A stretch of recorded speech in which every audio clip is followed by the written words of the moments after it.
You're listening to Parasearch Radio, news, views and reviews from the world of the paranormal from across the UK and beyond.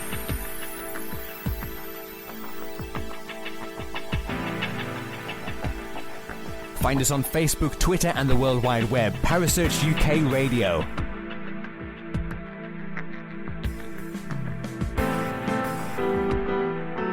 Parasearch Radio, broadcasting to the UK and beyond.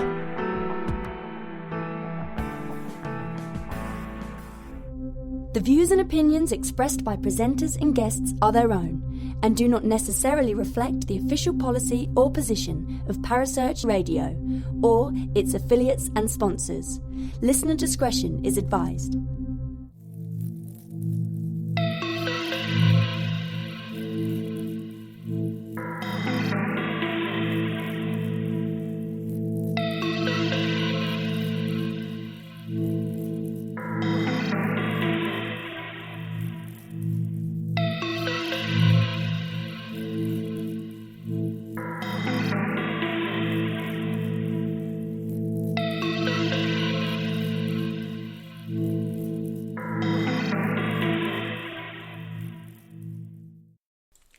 Good evening and welcome to the Paranormal Pop Up Show. Now, before we begin, I just would like to put it out, the Seventh Sanctum is taking a little break for the time being due to other commitments, but our lovely Kerry Ann is still around. She will still be appearing on various shows, and she's going to be missed on our Thursday night, but for the time being, we're going to be doing a few pop-up shows.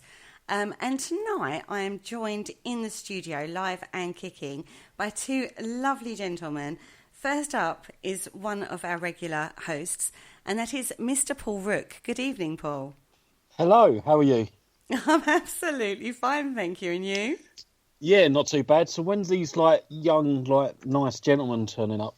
Because I'd like to speak to them. That's later. Really? Maybe I preempted that a little.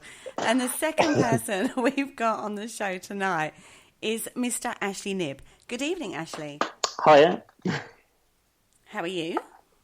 I'm not too bad, you guys. Hi, Paul. Hiya. Now, the lads are a little nervous tonight because they have literally no idea where we're going with this show at all. No, you're going to run and we're going to catch up. So I thought what we would do is go to the pub. Sounds fab. Does that sound good to you guys? Yeah. Are you buying? Oh, I always stand my round. That's all I can say. Okay. All right. Yeah, go on then, we'll go. So pubs are renowned for being haunted around the country. In fact, anywhere you go in the country, there are haunted pubs. In fact, there are some really, really, really, really famous haunted pubs. And just to name a few, there's Jamaica Inn. There's the Golden Fleece up in York. You even have the Skirrid Inn, don't you? There are so many famous pubs around the country. So my question to you is, have you ever visited a famous pub? To who? Haunted pub, obviously. I have. I went to the Golden Fleece and I went with Richard Clements and a few other team members at the time. And the food in there is absolutely fantastic. So definitely go there for that. Okay, Ashley? I've been to a few haunted pubs over the years. I've been to the Jamaica Inn. I didn't go there on a paranormal investigation. I went there for a pint and some food. But I've also investigated quite heavily a pub down in Swanage that's quite haunted, the Royal Oak, and a couple of others as well that I've kind of ended up in. That sounds wrong. Investigating, ended up in over the years as well. So yeah. I've been in plenty of haunted pubs, but not investigated them, so don't be ashamed of that one. Yeah, but there was still lots of spirits involved. What do you make of a haunted pub? Is it just a sales technique to get people to go to their pub, or do you think that pubs, because of the nature of pubs, people, it's a whole community within a pub, isn't it? There's lives are lived out, crimes of passion happen in pubs. There's so much that happens in pubs. Is that why they're so haunted? I think personally it's somewhere that was nice and calm. When obviously you go there for a nice quiet pint sometimes, and it's just a case of the spirit visiting, if it does, and I think that's all there is to it. Okay, so Ashley, I think, and although I'm usually quite scientific-y type person, I think it's actually based a lot around the energy. These kind of locations channel or house quite a lot of individual energy that relates to people. I mean, their lives, and like Paul just said, actually, about their lives and all that kind of stuff. But it's a variance of energy that goes from good stuff that's happening, good events, things that have parties and that kind of stuff, people having good times, but also bad things that happen as well, where things have happened to certain people, or people have been in arguments and had fights and all that kind of stuff. Fatalities have occurred in some pubs as well, that kind of stuff. I know a couple of stories that related to one or two of them because of that. So I think it's the energy of the story and everything that kind of fits around the whole pub. It's like it's almost. As I was growing up, we always used to refer to the pub. The lads used to refer to the pub as like our own kind of church, if you like. So it's kind of that kind of place where you're constantly frequenting as your local and all that kind of stuff, where you talk to people and that kind of stuff. So I think there's that sharing of energy and that joining sort of each other's lives, and that what creates that level of paranormal activity from that energy that allows people to connect and things like that. And I'm quite quite a big believer in that, even though it's not a very scientific-y kind of answer, I don't think. I also think as well, pubs are used at the some of the best and worst times of high emotional states. So yes, maybe like definitely. after a funeral or something, you go back to the pub and have the wake there, and so you've got all that high emotion, and it could be seeping into the fabric of the building, and then you get obviously your residual energy. And just stuff like that. So it could all have a knock-on effect. Yeah, definitely. I mean, a lot of places that I've investigated that have been pubs and stuff like that have all had quite high established positions in the community and stuff like that. And you mentioned a classic one then is after a wake for a funeral is back at the pub. I mean, but these pubs are also used for all kinds of stuff. The beginning of life as well, where you're wetting the baby's head because you found out that you've got a child coming, or your child's just been born, or there's been a wedding. Some of the pubs do the weddings in their own garden and all that kind and of they're stuff. leaving for university. And they're using the whole concept of life. All the big celebrations are done through the pub, sort of thing. So that's where that energy is being transferred on a regular basis. I mean, whether it's residual or just because it's a constant location where people cross paths. I'm not entirely sure, but it certainly seems to work well. Right, well, we sorted that one. So what's next? Done. Well, no, the reason I ask is that our very own Ashley Knibb went to the pub last night, didn't you? Oh, no. I did go to the pub last night, yes. And which pub was that, Ashley? I went to a couple of pubs last night, but one of the ones that I went to was one called the Rump and Wade, which is connected to the Cromwell Hotel. That's right. And that's a haunted location that I'm going to be doing a kind of event in on the 4th of August. That's right. Now, this place and this event that you're doing, tell us a little bit more about this event, because I'm quite excited about this event that you're doing. So tell us a little bit more about your event. Okay, it's the first thing I'm going to say is it's not an investigation, although some of it might sound like it.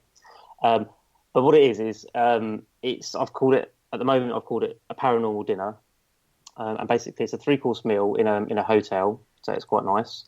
I'm gathering about no more than 20 people to be there, so it's quite exclusive numbers wise. So not too many people, but not too few people if that makes sense. But then after the 3-course meal, I've got a medium that's going to do some platform work. So they're going to do the usual kind of mediumship kind of thing that they'd do, so picking up on people who are there and all that kind of stuff. We're also going to do some vigils in some of the haunted rooms within the hotel that are above the room that we're going to eat the meal in. And then once we've done those vigils, and at the end of the night, after about midnight, when the adjacent pub, which is part of the hotel as well, has closed its doors, so after midnight, we're going to move into there and we're going to hold a classical seance. That's the brief kind of idea. I'm still working out the finer details of it, but the concept and the mindset is rather than going in and focusing on sort of like an intrinsic investigation. It's to kind of approach it from like a more kind of socialised. So when you go in, you talk to the people that are also there, and you begin to learn a bit more about them, and that way you kind of connect. And that's why at the end of the evening you have the séance, because by that time you should have all connected a little bit in order to get to that point where the séance then becomes something that might work a bit better energy-wise and all that kind of stuff. Because obviously you're in a hotel and a pub, so you have to use the same concept as we've just discussed in order to make that all kind of work throughout the evening. And it's not just like when I say it's not an investigation, although there's vigils, the vigils will be, I'm going to try and work them. So we're going to try and do some kind of mini experiments or something in different rooms. So I think it's going to be about 3 or 4 different rooms that we're going to use, and we're going to break that group of 20 down into groups of possibly about 5 or 6, depending on who's there. And then put those. So they're smaller groups. Obviously, you can't put 20 people in a room because that's just silly. But then that way, I'd get shouted at. I think you would, yeah. That's a whole different kind of party. But yeah, so you put 5 people in a room, sort of like, and they do a vigil in that room, and then do an experiment of some kind.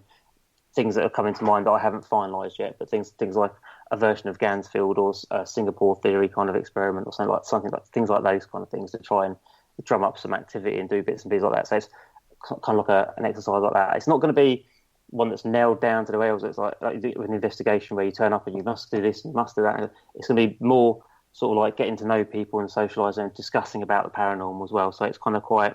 It's going to be quite fluid. Kind of yes, exactly. Although I will be probably... This really interests me, this whole socialising, but trying to cross over between a rough investigation into a spiritual investigation. There's a very different vibe to how we normally know our Ashley on this event. And that really interests me, to be fair, because it is very different from what we normally hear you say. Very, very true, but it's actually not the first time I've approached it like this. I actually done, and it's on the website somewhere, a Singapore theory experiment where we've done a Victorian séance at the Royal Oak pub in Swanage. And when we'd done that, we literally had an event where we had a room that was set off from everybody else, and that room was where we'd done the séance. Only a few people went in there to begin with throughout the night. The rest of the people met in the main bar of the pub and chatted and talked and moved around and had 1 or 2 drinks tops, and then kind of like discussing where they come from and all that kind of stuff. And getting to know each other. Because it was a Singapore theory as well, they was all dressed in Victorian outfits as well, which was quite interesting. And then sort of like that social element, we then moved into the Victorian séance, which had all the aspects that they used to have, like things like freshly baked bread, plants in the flowers in the freshly cut flowers in the room as well, and even things like freshly made soup as well, because all these aromas and stuff like that were indicated to bring spirits close. So we've done that kind of aspect before, where we used the initial socialising element of it in order to sort of like build the energy and the connection between the people, and then move them into the séance afterwards, rather than just rocking up, sitting at a table and trying to connect with something. Okay. So who's your medium for the night? The medium for the night on the event on the 4th is actually the medium from Swanage, which is a lovely lady called Terry Powell. And she's a medium that I've worked with on a number of occasions. She surprised me a number of occasions, and I trust her. So, and she's done a couple of readings for me where she's told me some information, and I was like, me being me, you're completely wrong. That's rubbish. And I spoke to my mum, and she was like, actually, she's right. And it's like, oh, okay, fair enough.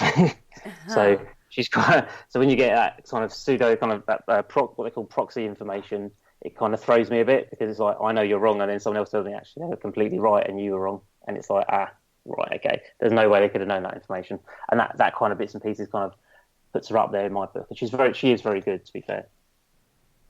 It sounds fantastic. Paul, what's your thoughts?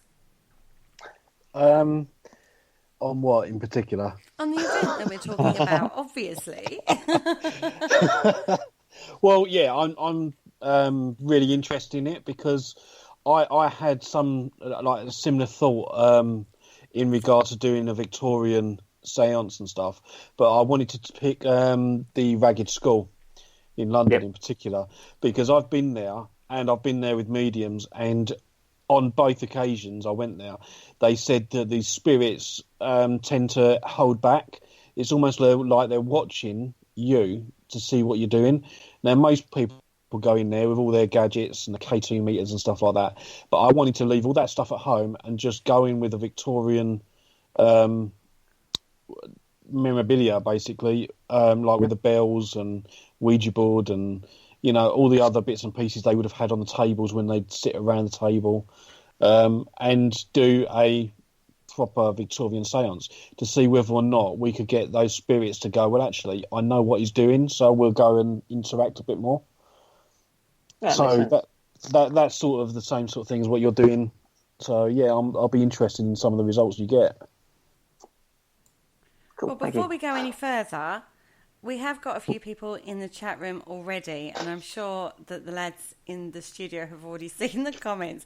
Carl Hutchinson has said, Ashley just likes dressing up. Now, I'm a little curious.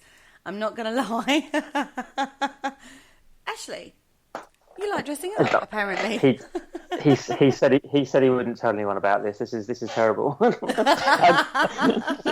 it's out there in the public chat room now, so you've got to explain this.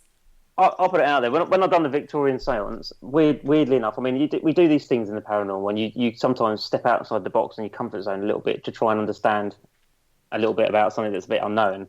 And weirdly enough, when I've done the Victorian seance and I dressed up in a kind of Victorian attire, like waistcoat and trousers and long jacket kind of thing and all that kind of stuff, and I was rushing around kind of trying to organise things and all that kind of stuff, it actually felt really right. It was really weird. And on that particular occasion, yeah, I did like dressing up, to be fair. The other stuff is completely personal. I'm not going to talk about that. I'm sorry. Oh, I got all excited then.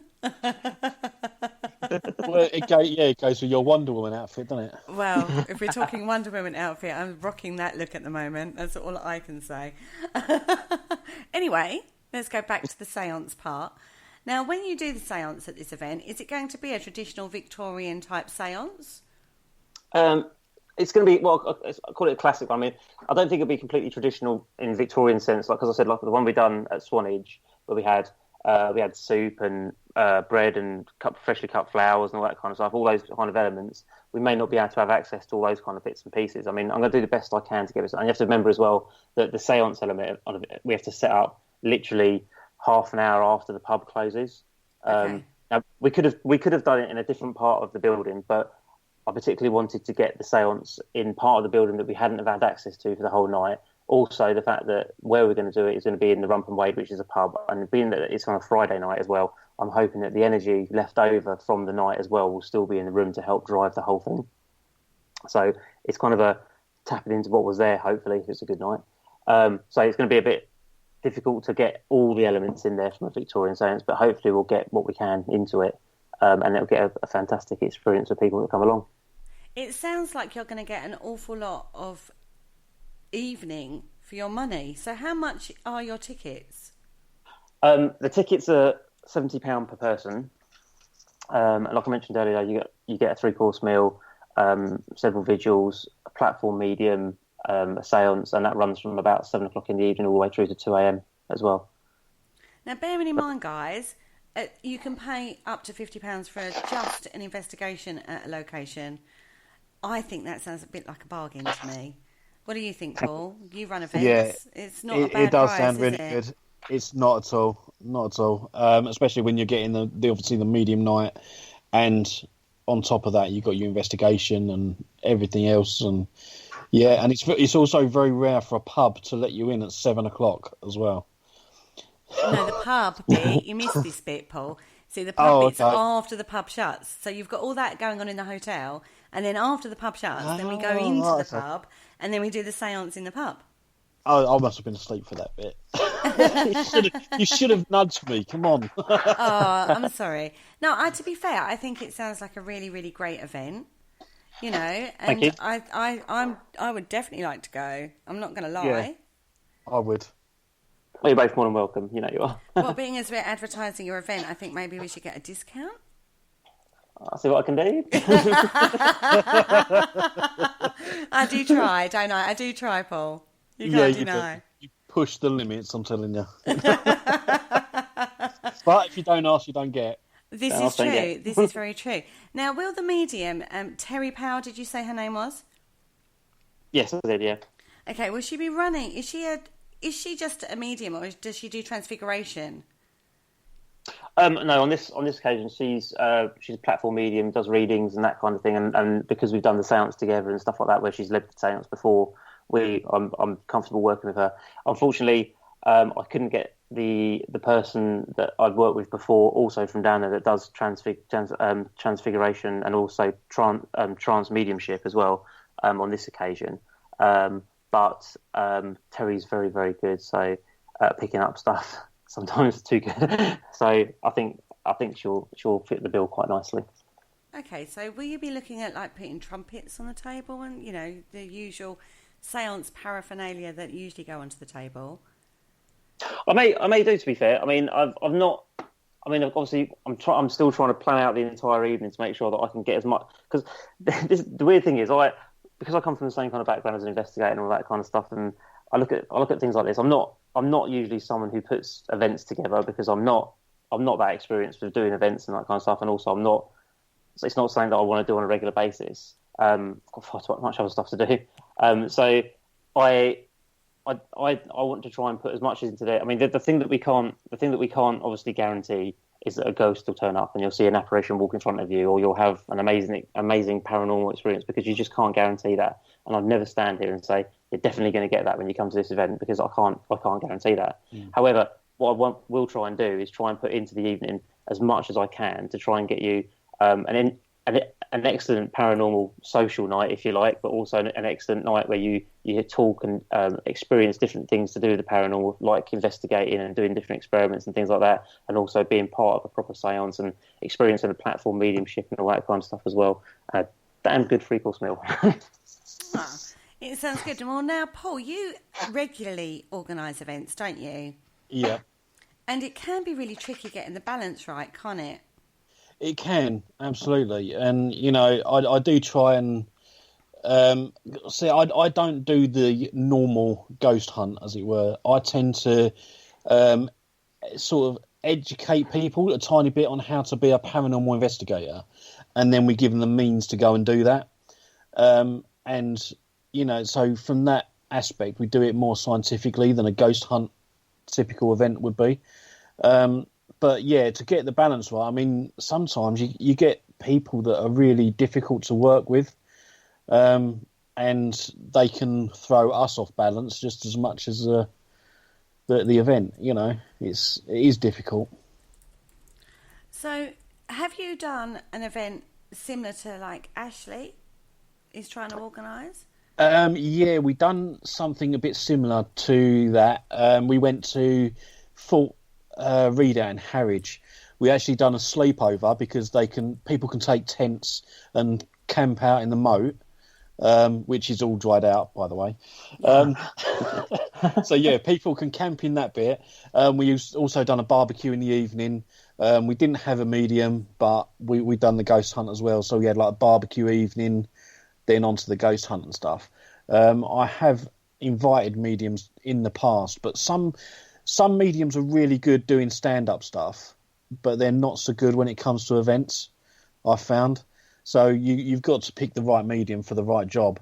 But yeah, I mean, there is some mediums as well. It's the other way around. They're really good at the event stuff and not so much with the the stand-up. So yeah, I've been on an investigation with a friend of mine who's a medium, and he's amazing on platform and gives outstanding evidence time after time. And we took him out on an investigation, and he was like, I can't believe, why aren't you on platform? And I was like, well, I can't do what you do. And he was like, but I can't do what you're doing.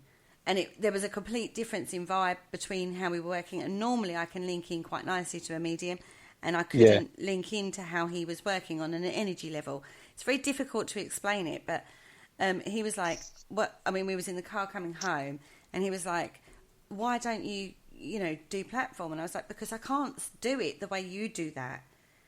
And he's like, but I can't do what you do.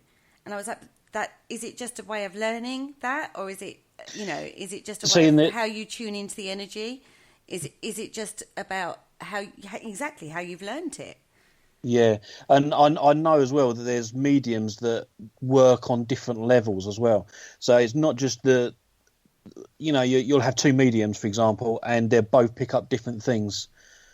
And to the public who don't know any different, it's a case of, well, you're both mediums, why are you not picking up the same stuff? Yeah. So, that's why I tend to not use mediums. There are occasions when it's called for, because as I said, sometimes you're dealing with the difficult members of public and stuff, and using the scientific methods alone isn't enough for them. So we do tend to use some of the spiritual stuff as well, and that sort of makes it a little bit more easier, and the event flows a little bit better as well. And it does convince some of them. I think the quickest we've converted someone to a believer is 10 minutes. Oh my God, that was quick. That was, yeah. Ashley, in your experience, I know you've worked with and without mediums in the field. Yeah. What do you think about that? How do you feel? Well, I started doing overnight investigations predominantly without them, sort of like a sciencey kind of approach. I mean, but I always, in the team that I always had people that were sensitive and stuff like that and picked up bits and pieces. So I've always kind of taken on board what they've said, if that makes sense, and worked as in a methodology where you take everything that's presented to you, sort of basically. So all the information that's put in front of you, whether it's a piece of information that a medium gives you, whether it's a reading on an EMF meter, or temperature, or a noise you heard, or anything like that, you put all these things together, and that's what produces your line of investigation, if you like, and helps you move things forward within the evening of investigation. So I've always kind of worked in that fashion. I think the more spiritual stuff I've done more of recently, because over the years I got video footage of an object moving. I've got crystal clear EVP, and those were supposed to be the holy grails of evidence. And lo and behold, once I got them, it was like, well, no one believes you, because it's like I know they're real, but then the next person who wasn't there doesn't, if that makes sense. Yeah. So I suddenly I come to believe that the evidence that is supposed to be evidence isn't actually evidence at all. It's like a circumstantial evidence. It's more information to put into the mix. So when I started sitting down I went to investigate, to be fair, it was the Royal Oak again that changed me, I think, because I went there looking to debunk the whole place. And I walked away with a completely different understanding of the paranormal, because it changed my view towards perception of the paranormal, which was basically, which is all based around a story that I've told a million times, I think, but it's around a pocket watch. And I think I've already said it on one of the shows. And we called out to a room, possibly where there could be some spirits, with a pocket watch sat between us on the floor, and say, okay, there's any spirits here, then move the pocket watch. Yeah. And obviously in our heads, it's like, if there are spirits and they're going to do it, they're going to move the pocket watch across the floor. But the pocket watch never moved. But like seconds later, we realised that the pocket watch that hadn't been wound and wasn't running suddenly was ticking. So it's like, they didn't move the watch itself physically across the floor, but they moved the workings of the watch to enable it to work. Now some people I hear that story and they're like, oh, well, it's probably something that happened environment, or you didn't realise it was working. I tested that watch then for at least 3 months after that event to try and figure out how that happened, and I still to this day don't have an understanding of why or how that watch suddenly started running for 20 minutes. So that changed my perception of what you may ask for and understand, and that kind of like then trained me into understanding that there's more to this than just gadgets, and more than scientific approach, and you have to look at the spiritual side as well as the science, and kind of balance it all up on the same level, and take it all on as parts and pieces of information to put into the mix. I definitely agree with that. I think it's not as clear-cut as a scientific approach. I mean, I've always worked in a spiritual way in investigating, and since I've spoken to some of the people that I've been speaking to, I'm now more open, I think, to the scientific side rather than the spiritual side, whereas before, like I say, I was working purely in a spiritual way to investigating. I mean, Paul, you approached it you approach it more in a scientific way, don't you? Yeah, I personally do, but in our team we've got a mixture of people. So, there are the scientific minded in my team, but we've also got the spiritual minded in the team. And we found that when we put them into groups and stuff, we have two members of staff with each group, and we tend to put a scientific person with the spiritual person. So, you can get that mixture, and it does work really well, because then when the spirit person's working, the other guy's working to try and explain what's going on. So when things do start happening, or you get taps and things moving, you've got the scientific guy there looking at why it's doing that. Mm-hmm. So again, they work together really well, and I think with that balance, the event comes together quite well. I agree. On that note, we're going to just take a little quick break, and we'll be right back after this. Hello, Harry Price here. Good evening. If there's nothing myself and everybody else enjoy here on the other side more is the sit back and relax and listen to Parasearch Radio with its paranormal news, views and reviews from across the UK and beyond. Make sure to find out more about them on Facebook, Twitter and the World Wide Web, whatever they are, to keep up to date with all their broadcasts throughout the week. And I hope you enjoy them as much as we do over here. Hello? Is anybody there? I love that advert. I'm not going to lie. In a Harry Price advert, it's just amazing. Anyway. Oh, dear. Little things please me, clearly.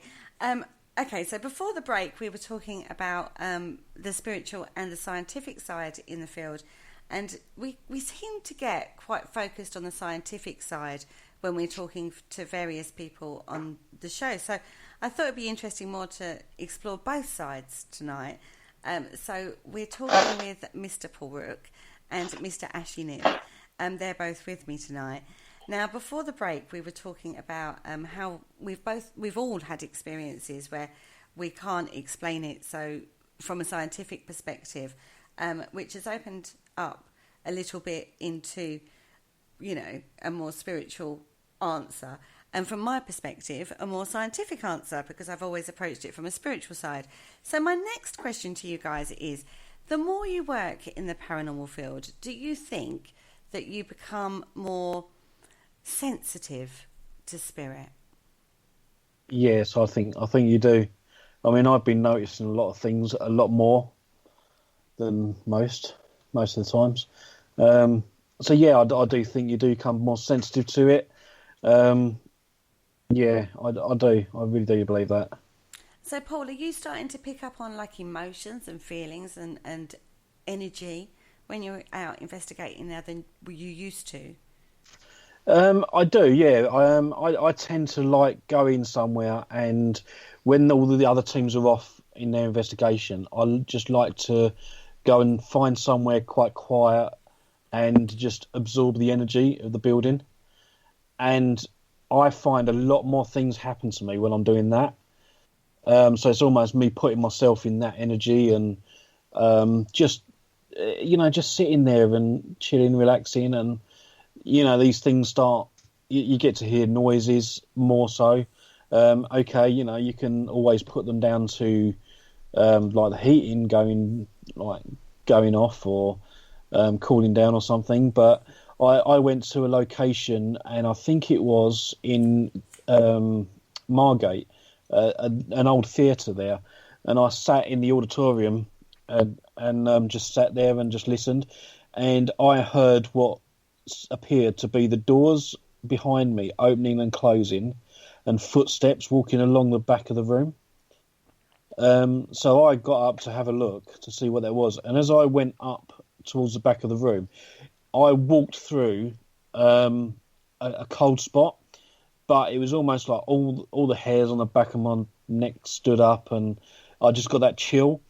And it was almost like I walked through a bubble of that. So could that have been the fact that I was actually walking through one of the spirits that were there or not? I don't know. But it was just a really creepy incident that happened. Whether or not it's paranormal, I don't know. Ashley? Yeah, I think over the years, probably I'd have to say that I probably pick up or I've got a better gauge now, if you like, than I used to have.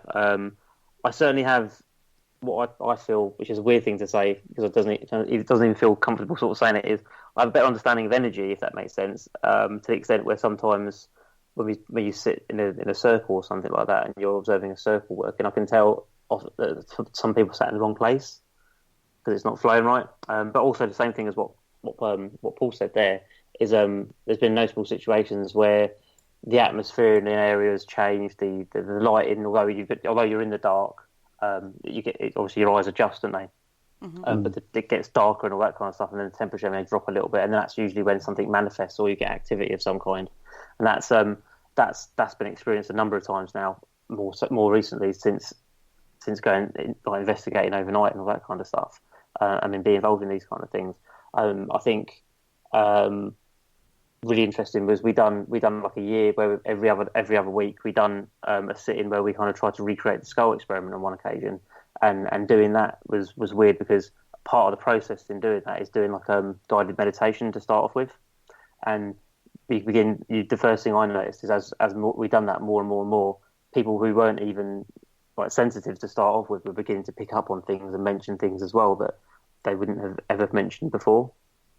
So yeah, I think the more you're connected to it, the more you get on with it, the more you carry on investigating, the more you're in those environments and stuff like that, the more connected to those environments you become, and then you become more sensitive yourself to it. Even if you're a full-blown skeptical, scientistic kind of person, I think you still have a kind of an inkling.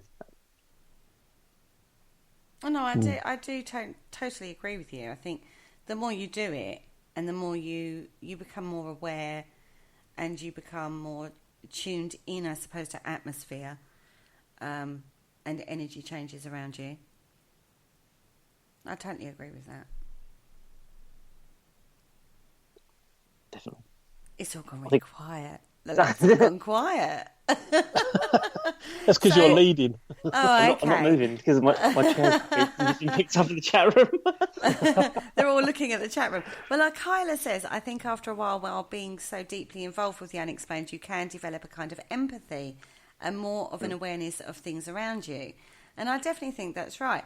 So going into investigations then, you are more aware. Do you think then that the daytime investigation scenario and the nighttime investigation scenario are two completely different entities, or do you think that they're exactly the same as long as the building is still and quiet? I think they're going to be the same, but whether or not, I mean, to do an investigation during the day and night is going to be the same thing, but the only difference is when the people that work there or live there have the experiences. If, for example, I don't know, someone contacts me and says, right, at 3:00 in the afternoon, I keep getting this spirit, this is what it does, blah, blah, blah, then I'm not going to do an investigation at night because there's no point. I want to do an investigation at 3:00 when it all kicks off. So it's just the same thing, but with events, most people tend to like, the TV shows, and they're all done at night in night vision cameras, and that's what a lot of people want. So that's what the event companies give them. Yeah. But, I mean, there is a possibility that sometimes you could do a daytime investigation event. I mean, I have contacted a location that won't let people go in overnight, but they're considering letting us do a daytime one. So I'm looking at that possibility at the moment. Ashley, I assume you've done day and night investigations. Yeah, I've investigated a few places during the day and at night. So the same place, day and night. So I've arrived to do the recce and kind of a mini investigation, if that's the right kind of wording. Sort of like as you kind of walk around with bits and pieces, looking at different things and that kind of stuff as you go around during the day, and notice things as much as I have during the night. And as Paul says, exactly right. If someone contacts you and says the location's got this happening at 12 p.m, 1 p.m, then you're always going to go in at that time because that's when the frequency of events is occurring. You're not going to go when something's not been reported as happening. So that's what's got to happen. I mean, I totally agree with the fact that I think TV has perhaps sensationalised the overnight investigation, but then that links straight into where all this comes from in the first place, which is the classic ghost story around a campfire, isn't it? Yeah. They're always going to be a little bit more scary and a little bit more interesting if they're at night when things are shadows and all that kind of stuff are about. So it's always going to fit into that bill. But the great statistic that I've had all these years, which I don't know if it's changed now, which I was told years and years and years back, was I think it's something like 85% or something of apparitions or hauntings or activity that is actually reported as happening during the day and daylight hours, opposed to overnight anyway, which I always thought was massively fascinating. So it's like, well, why don't we investigate more during the day then? It is a factor, isn't it? Why don't we do more daytime investigations? You know, we, like you say, we always seem to be like, I'm out on Friday night or Saturday night doing investigations. When, like you say, if it's reported at like 1 o'clock in the afternoon, that's kind of when we should be doing it. Yeah, definitely. I mean, as for paranormal investigations, I mean, sometimes that might be a possibility if you was to do it, say, on a Sunday afternoon. But most places, like museums and forts and castles and things, are all going to be open during the week and weekends in particular for the public to come in. So they're not going to want to shut because that's where their money's coming from. So they're not going to want to close just to let a team of 4 people in to do an investigation. So, you know, it's not always practical. And I think that's another reason that event companies in particular go for the nighttime investigations. Practicality is always a thing, to be fair. Yeah. So I think that's going to be your main issue. I mean, I don't tend to do public events in pubs for the same reason, because they don't want to close until midnight, and to do a public investigation for 2 hours or 3 hours is not really, you know, it's not practical, because by the time we've all got set up, it's time to go home again. Yeah, it's yeah. So I think that's another reason a lot of places tend to let you in at night as opposed to the day. It's just like an added revenue, isn't it? They get their daytime business and then they get their nighttime business as well. You know, it's like an added revenue because then they've got people paying to go in and do the investigation. Now, I think with the daytime investigation, going back to an energy level, there's a lot more disruption to the energy fields because there's a lot more activity of people around, you know, living their day-to-day lives. There's a lot more traffic. There's a lot more, phone use and internet use and electricity use and stuff like that. Do you think that is the key to why there are more apparitions reported during the day rather than at night? Yeah, I think there could be a massive factor of because of all the other stuff that's going on. People are misinterpreting what they're seeing, hearing, that kind of stuff. So that there could be a lot of that could be logical explanations for these things that are derived from the standard activity, if you like, of people and devices and stuff like that are around at the time. But equally, I think the thing that we always seem to miss out on, which is because we do these overnight investigations when there is no one around, we always seem to miss out on the factor that it could be because the people are around that the apparitions and all these things do appear. It's because that's the common factor, that's the common denominator that's required. The people that are visiting and moving around are actually generating the energy, or whether it is to draw these apparitions, draw these spirits or whatever into the location, and that's where your activity comes from. So it may be we may not be able to get in and do an investigation. Taking a museum for an example, obviously it can't close its doors and it needs people to move around and pay and do bits and pieces during the day. But you could go in there and you could observe and try to understand what was going on and see what things happen at certain times and all that kind of stuff. Take notes on bits and pieces and try to understand that, and then trying to plumb that into a later investigation when you can get in there, perhaps. And also, because there's more people there during the day, that's more of an audience than you would normally get at night. Yeah. So that could be another factor as well. I do know that we tend to, I tend to get more private jobs come in between the months of October and March. I find that between those months, and I think what it could be is that during those cold months, more people are spending their time indoors, and they're noticing more things. So it's the same sort of thing, really. So you've got more of an audience, and that's why it gets reported more. Yeah, But there is also the factor of during the winter months, people report a lot more cases of like depression and anxiety and stuff like that. There is SAD, isn't there? Seasonal something disorder. So that could be a factor as to why they seem to be experiencing paranormal activity. Not just the fact that they're in their home a lot more, but also the fact that they've got this side effect of, lack of sunlight and stuff like that.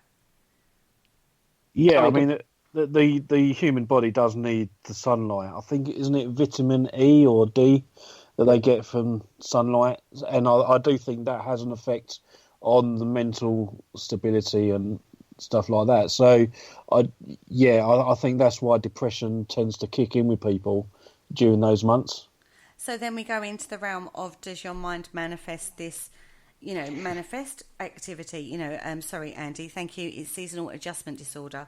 I didn't quite get the middle word there, did I? Apparently it's vitamin D. It's SAD, I know that much. So, as I say, we go into the realms of people are in their home more, they're getting this SAD, and it affects a lot more people than people realise through the winter months. Is this a factor to manifest? They're manifesting the activity. It depends. It depends how you look at it. I mean, it could be either a couple of factors. I think it's either they're, because of that situation, they're beginning to struggle from a kind of mental health that's then giving them situations where they believe they see things that aren't there at all.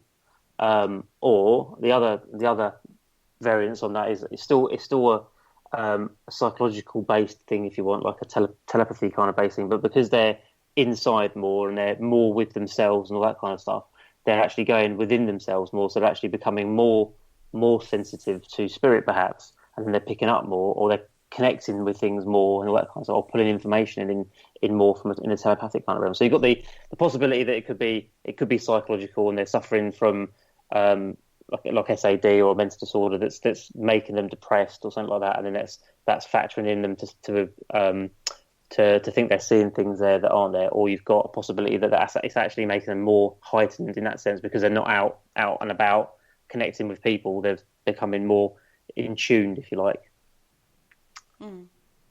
That's a fair point. Now, you've written a mini book recently called The Theory of Telepathic Interaction, haven't you, Ashley? I've written a little while ago, yeah. Well, it's a little theory that I put together, yeah. Okay, do you want to explain that one to us a little bit more?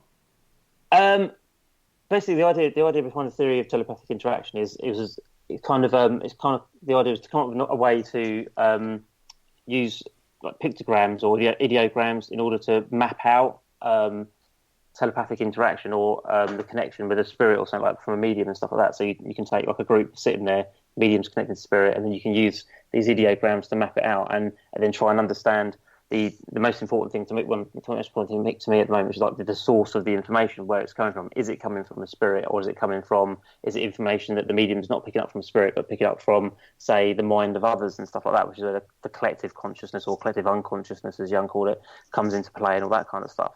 So the theory basically maps out how that works and how I think it works anyway, and also how to use the various different like ideograms that I put together in order to create a map, so you can see whether it's something that's occurred locally, or whether it's at a distance, or whether it's to do as something that's void of time, and what kind of like things like apparitions or EMF increases or temperature changes and things like that. So it's like mapping out a seance kind of environment, if you want to take that into consideration, and then sort of like putting these bits and pieces together, and at the end of it creates kind of a graphical representation, if you like, so you can see where the information's coming from. The only problem is, from my perspective, by using this, the information always seems to come from other people, either local or non-local to the medium. Now, it doesn't mean that they've been told the information. It means that that the other people know this information, and it's more likely that the information has been picked up telepathically from them than from a spirit, because obviously it's more likely that an information can be transferred between two living people than it can be between a person who's passed and hasn't, in my mind. Okay, Paul? I'm just looking in the chat room actually, and okay, Paul, you look in the chat room. I was looking in the chat room, and Richard Clemens has just put in there, whereas poltergeist activity is attributed to some form of emotional and hormonal change, could seasonal adjustment disorder create a similar effect? Do you know what? I've never really thought about it, to be fair, but I don't see why it couldn't have some sort of effect. I mean, if it does interfere with their mental stability, then it could put stresses and strains on the brain and, kickstart that sort of stuff off. But, I've never really thought about it, to be fair. Well, Andy M has just put no, that couldn't happen. And he is our psychologist, Let's ask him to prove it. Oh, I don't know about that. But he has also said that general anxiety disorder will make you hypervigilant, where you're more aware of what's around you as your subconscious looks for danger. So we go into this fight or flight scenario. Yeah. And we've talked about this before, Paul, haven't we? When we talked about the Mandela effect, we talked about how when we very first see, and we talked about the snake in the grass, and it's our first initial look sees a snake in the grass because our eyes have told us that that's what that is. So it then reverts to that's our first instinct is fight or flight, and then we go, oh, actually, it's a stick. So our memory then transfers that to somewhere else. I can't remember all the exact details because that was a little while ago now, but it's that fight or flight thing, isn't it? Well, yeah, I do think it is, yeah. Okay, well, at this point, I could ask if Andy M would like to join us, because we're talking about very psychological matters, and he is our very own expert on psychological matters. So why don't we take a quick break and I see if we can entice our Andy M to join us in the show. What do we think, guys? Yeah, I think we should. Let him have a go. Let him have a go. Let him have a go. Okay, let's see if we can do that. So bear with us, guys. We'll be right back after this. Hello, Harry Price here. Good evening. If there's nothing myself and everybody else enjoy here on the other side more is the sit back and relax and listen to Parasearch Radio with its paranormal news, views and reviews from across the UK and beyond. Make sure to find out more about them on Facebook, Twitter and the World Wide Web, whatever they are, to keep up to date with all their broadcasts throughout the week. And I hope you enjoy them as much as we do over here. Hello? Is anybody there? That's kind of how I feel right now. Hello, is anybody there? I'm not sure if he's been able to join us. I don't think he's with us just yet, but we'll keep trying. But it would be very useful if he did come into this conversation, because it is quite an interesting conversation, one we would like to explore a little bit more. Because I do think... he's monitoring another show. Oh, gosh, yes. Sorry, Andy M. I completely forgot about that one. That's Terrible. so naughty of me. Oh, dear. That's so naughty of me. I'm so sorry. I'm actually on that show as well. At the same anyway, as time, soon as that's clever. finished, we'll add him in. All right, guys? That's by location. That's pretty clever. Sorry, Ashley? That's by location, isn't it? If you're in two places at once. I'm very clever. I told you. This is where my Wonder Woman Astral outfit projection. comes in. Oh, yeah, that's too. The thing is with this, it does bring in this psychological factor into it, doesn't it? Even if you're looking at a telepathic side of things, then you're talking about an interaction between minds, which could be a psychological factor that we haven't factored in through our research into the brain activity. Yeah. I love it. They've gone quiet again. I've blown their minds, clearly. I think psychology is a massive factor in it, to be fair. I mean, through the research that I've done, looking at bits and pieces, things that I've read from, funny enough, recently, and it goes all the way back to the beginning of the SPR, back to the 1800s and that kind of stuff, when you read about what they looked at and as well. I think the psychology element is a big factor. I think it's great to think that we're looking into the survival hypothesis, but and the possibility of people surviving death and all that kind of stuff. But we can't rule out the fact that our minds may be pretty damn good, and they might be able to do things that we're not really sure they're capable of. I mean, we could manifest things ourselves. We could be picking up information and changing that into our reality. When you look at quantum physics and all the stuff that they come out with these days as well, and what's possible or what they believe is possible and all that kind of stuff, and it just blows your mind. So then you start to factor in what we could be possible of doing with our own minds as well. They're pretty much quantum engines anyway, I think, if that's what I read somewhere as well. So I think the psychology part of it and the neuroscience part of it and all that kind of aspect of it is a really interesting kind of angle that I think the paranormal is beginning to head down a little bit, which is fascinating. And I think that, and understanding things like telepathy as well, which I think are totally capable of doing. I think there's more complex abilities within the telepathic area beyond controlling a flying drone with a headband thing that they can do already, to all kinds of bits and pieces and transference of information and stuff like that. And how we do things, I think, is all out there. I think a lot of our technology as well is based on what we can already do, if that makes sense.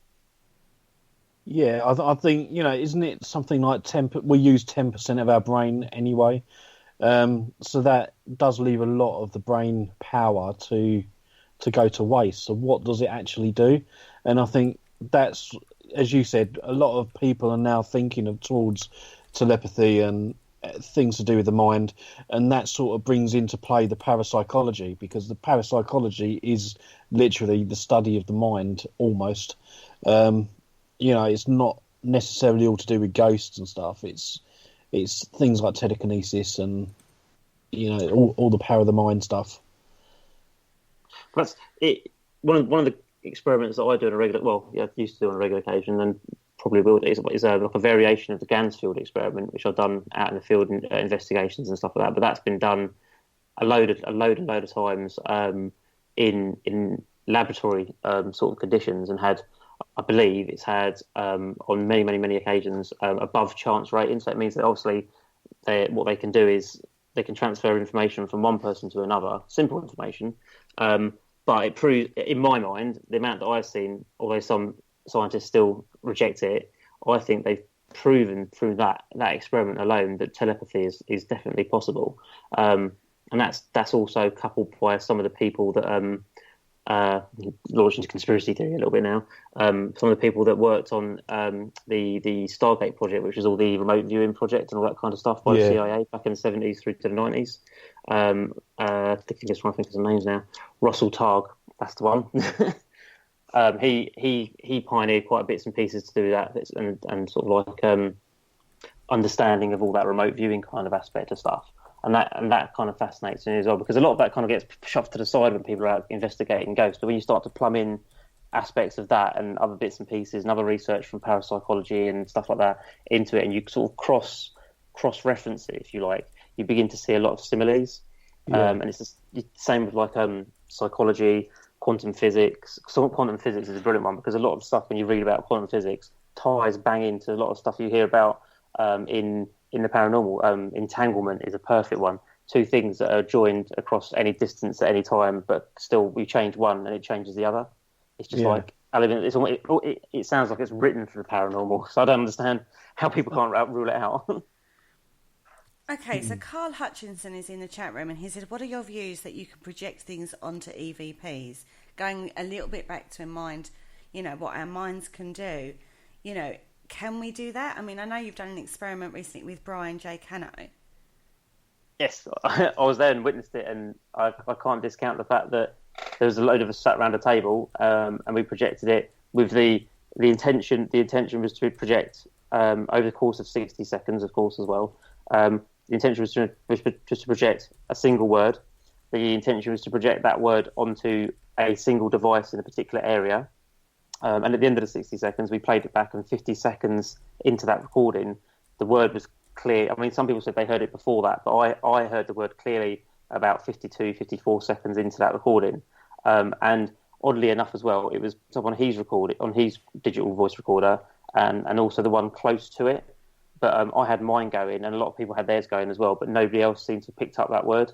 around the other in the location around that table. It was just literally those two recorders in that particular area. So it's almost as if the people around that table managed to project a single word in the space, so the time element in the space of 60 seconds onto a location as well. So we can literally project information onto a digital voice recorder, and that for me was almost mind-boggling. It was if we can do that, imagine what we can achieve. So if we can do that, is there relevance then for research before we go to an investigation, before we go to a location? Is there relevance then, or should we go in completely cold, not knowing a thing about a location, and then see what we get? It depends on how much research you do, because there's two levels of research in my book these days. There's the research you can do where you go to Google and you tap in the location and get a load of information come up, and that's what I call easy access to information. So that information is stuff like the website of the location, perhaps, and it's got a little bit of a history trait that says bits and pieces in there, and in there's names and dates and things like that. All that's easy access information. So basically, if you pull that through as your research, then that's okay. But if you go into a location then and you pick up an EVP with a name and a date on it, or your medium picks up some information and tells you a particular name and a particular date, and none of that information you can find in the easy access information from Google or on a website quite easy. But then when you drill down into the old school way of doing things, into books or things like that, and then you find that information, that's when things get a little bit more interesting, I think, nowadays. I think because the information is out there so readily accessible, it'd be almost rude not to do a little bit of research. But at the same time, if you did go somewhere and you picked up information that was in that easy access information, it's easily discounted by the fact that you could have accidentally, especially if you was involved in paranormal, you could have looked up that information previously, even before but you went to the location, because you've just gone through locations, but then you remembered it, if that makes sense. Yeah, so Paul? You've got that rule out aspect. Yeah, no, I totally agree with that, and I do, because I quite like history anyway. I tend to go in cold, and then once I've been there and we've picked up stuff, I just dive straight into the books. Obviously, I do use Google as well, and comes up with loads of information. But when it comes to proper names and stuff, it's always good to hit the books. That's what I find. But I love doing it anyway, so I'm quite happy. Books and archives and stuff like that. Yeah. The thing is with the internet, and it's been proved time and time again, is that there's a lot of misinformation out there on the internet. So you can't always rely on what you read. I mean, time and time again, we've done research for various shows and not had the time to go to an archive and, or a library and do it the old-fashioned way. And you come across two conflicting reports on every single step. So, even down to dates, or names of a person. You're like, hold on a minute. I'm getting conflicting reports, both sides on this. So that could also be part of tricking people. And so if I was to write a book and I put a little bit of misinformation in it, and then that started getting round, I know that people are copying my work. Very much so. Because I know map makers used to do it when they used to do the streets and stuff.